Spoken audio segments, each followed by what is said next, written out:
Strongly endorse the Mayor's statements today, but we believe that the beaches on the Broadwater should also be preserved. But I mean, it's all right to say that you're going to preserve the beaches here. Well, that's fine, that's terrific. We're right behind you. We will help in every way humanly possible. But the beaches in the Broadwater belongs to the people of this area. And I don't think anyone has had kids or grandkids that haven't at some stage gone playing, paddling, swimming, whatever in the Broadwater. Every single year, my own family goes out on the Broadwater there for the last, well, I'd be embarrassed to tell you how long. Now, the proposals for a development for a cruise ship terminal are vitally important for the Gold Coast. And really, there has to be some concrete proposals taken forward. I stand here with very great authority when we talk about water flows. I was Northern Development Minister and had responsibility for all the ports in North Queensland. And you start gumming up the mouth of a river, you are causing untold environmental impact, all bad, all bad. And you will have to dredge that narrow outlet for the river, which we call the spit, where the two walls are there. You will have to be dredging that annually or even biannually. It will cost a king's ransom, forget about it. But it will also keep turbulence in all those waters. There will be no fishing, no marine life, nothing, because of the constant and continual dredging that will be required. Now, the only reason for doing this clearly is that there are some very powerful and wealthy interests that want to own the Broadwater. And believe me, if they get Wavebreak Island, they will. Now, Keith Douglas is one of our senior advisors. He's a waterman, very heavily involved in that area. Was the fishing Senate candidate for the fishing party and polled extremely well in Queensland. And he's nominating to be our candidate in the Senate as well. But he speaks today as one of our state spokesmen in this area. And I'm stepping back behind Kevin, our State Secretary and Treasurer, also Gold Coast man, and putting Keith forward. Thanks. I think the most important thing is we need some common sense to prevail here. And there is absolutely no common sense when it comes to trying to put a terminal in the Broadwater. And the reason is Glenn Crawford, who's been a man who spent a lot of his waking hours researching the cruise ship industry, has done a survey to say that under the council's parameters, the state government's parameters, only 40% of the boats in the cruise ship industry in the world can enter the seaway. That's providing they can get insurance and overcome all the negative environmental impacts. So really, what we're saying today is that let's just not waste developers' time. Let's not cause anxiety to people concerned about the Broadwater. Let's do it right the first time and support an ocean terminal, which is where what we're saying is the best outcome.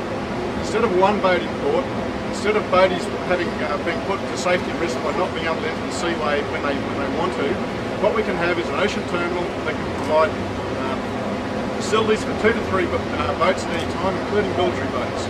So if the Gold Coast wants to move ahead, it should have done the public consultation. It hasn't.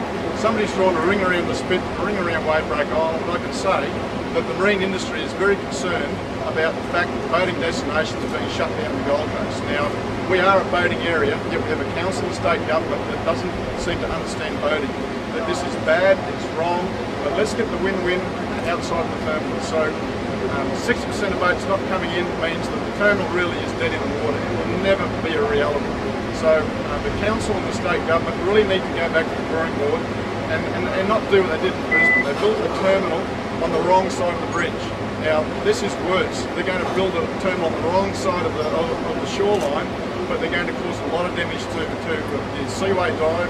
Now, Ian Banks is here today, and he'll tell you, as the most authoritative diver in that area, that is the second best big fish dive in Australia. So here we are with the only onshore dive that is in a city in Australia, and we want to destroy it. Now, that doesn't make any sense at all. And I can tell you, I'm very pleased to be representing Catter's Australia Party, because we're going to take it up to every federal candidate on the Gold Coast, and we want the people to get in behind us. We support an offshore terminal, and those terminals have to go through the same environmental scrutiny than what would happen on the inside. And that we've yet to see concrete plans. I've met with Bob L. I've given him plans that the region leaders drew up to say that 1 kilometre offshore has many benefits, and I will continue to lobby Bob L to consider doing that. So, well, he's going to have a lot of opposition. I think the most important thing is that we need to consider one step at a time. We need to make sure that the Broadwater is protected, and then we've got to look at where is the best place to put it on the coast, and that needs public consultation. It doesn't need somebody just drawing one around the map. Proper due diligence. I want to make sure that our situation is very clearly understood. If we say that a developer is not going to take a resource off the people there, then we will also be saying that you can't take a resource off the people up there. Now, if he wants to put it offshore and it doesn't take a resource off the people, that's fine by us. We are enthusiastic supporters of wherever the people of Gold Coast want to put it. But you know, I am not left with any impression that the people of the Gold Coast are being consulted here. In fact, I'm being left with the exact opposite impression.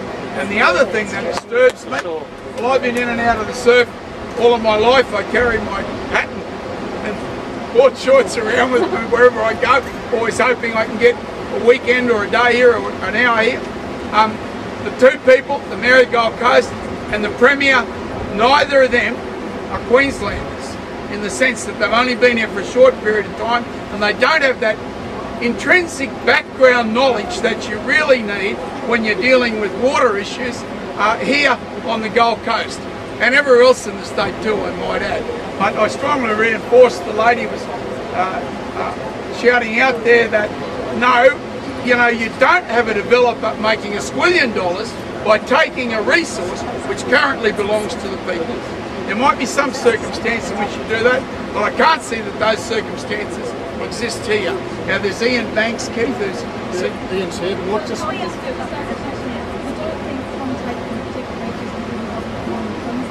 No, I'm not having a go at him for that, but I'm saying there is a lack. If you even remotely think about gumming up the mouth of a river, then you really don't know much about Queensland. I mean, we have had shocking problem after shocking problem. All of the marine life was destroyed within a 20-kilometre band, I think it was, at Gladstone. Well, I mean, anyone that had any knowledge would never have allowed that to happen. But there were people in charge that just haven't got that background knowledge. And I'm not knocking Mr. Tate, the Mayor. I'd strongly endorse what he said this morning. But I most certainly think that that same principle should apply to the beaches in the Broadwater as well. That's my disagreement with him. But there is a definite lack of knowledge that if you were an old-hand Queenslander, you would never make the sort of mistake that they are going to make in the Broadwater. It will cost you a king's ransom, the ratepayers of Gold Coast, every year to keep dredging out. And that dredging will make turbulence in the sea, and you will lose all of your marine life throughout that area. The last time we did an interview here, there were 2 international divers, and one of them was an international diver who was also an international photographer, underwater photographer of international renown. He worked for National Geographic. And he said, if you dredge here, you will have no marine life. He said, we've just been taking photos up in Vietnam, Cambodia, and he said where the dredging was taking place, 3 kilometres upriver, no marine life whatsoever. He said up above that, where there was no influence, the water coming down, he said massive marine life. But where the dredging was taking place, no marine life.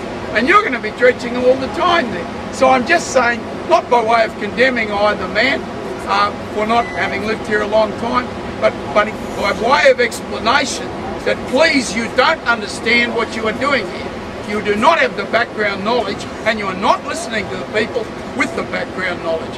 I don't want to do too much. Is Ian Banks here? Can we ask you, the process is 14 ahead to the state, the tender process is 14 ahead to the state government. What are you actually doing there to stop that process?